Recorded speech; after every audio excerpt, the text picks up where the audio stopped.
With our barns not having been upgraded for years, we kind of felt we had two options. We either had to get out of the cow business or we had to make some changes. These pictures on the first page are some of the pictures we took that were firsts. As we were making progress, each phase was encouraging because it was one step closer to our dream. For a long time, we'd say, people would come and look and say, well, see those two breaks in the concrete? That's where the robots are going to be. It's just hard to imagine.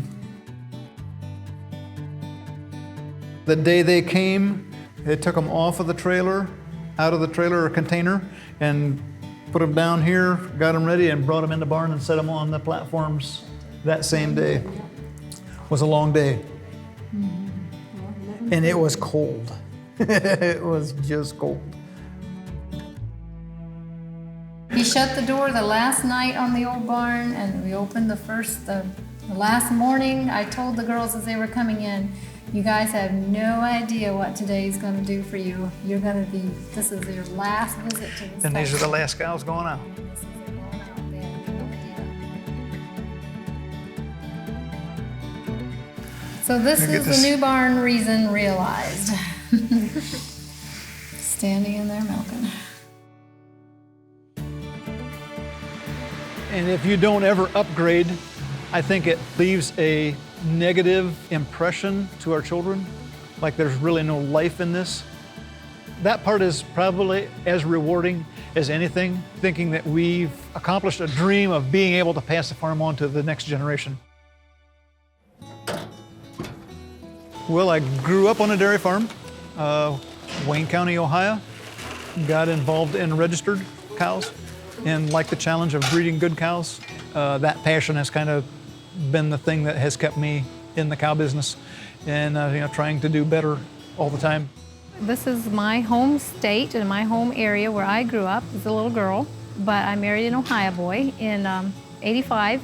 We lived there for 9 years, and then we relocated here in '94. I'm the last of 5 siblings, so I was born and raised here and been here for 21 years. Yeah, it's a good life. Being able to work with family is one of the biggest positives, and it's super fun seeing the grandchildren and them come in the barn and want to see the cows and play on the catwalk and do those things. That's very rewarding as a grandpa.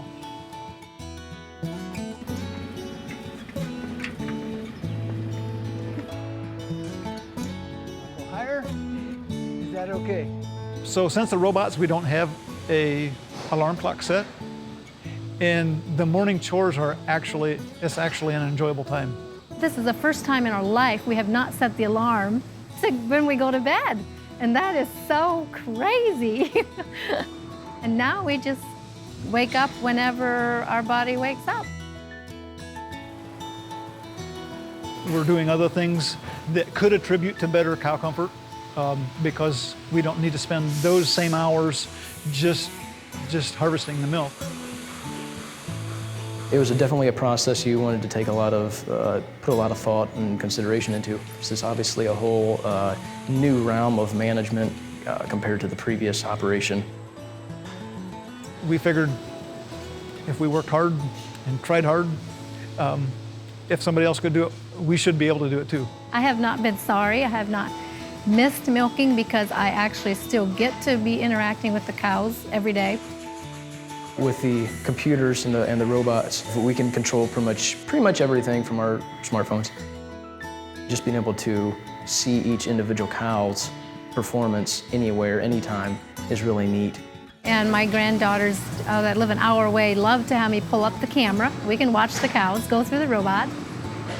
Technology certainly isn't at a standstill, and so things are going to continue to change. There's just a bunch of things altogether that make it fun and exciting to get up each day.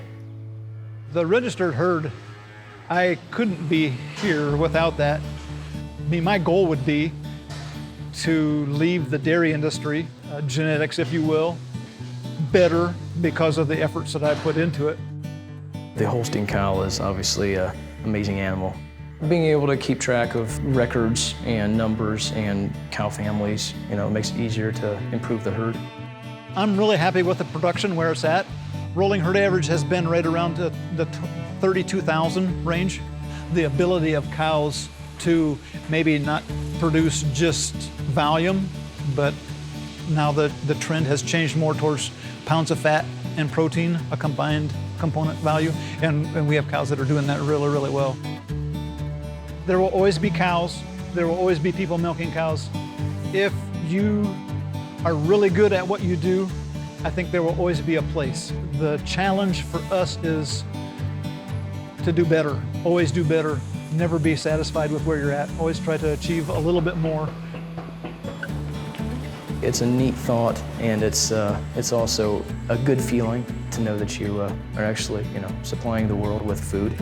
I'm doing something viable. It's not just for myself, because we can never drink all the milk that goes in our bulk tank. So I'm hoping that someone down the road will enjoy the ice cream and the cheese and the butter that I helped to produce. Farmers are a valuable asset to America, to the world.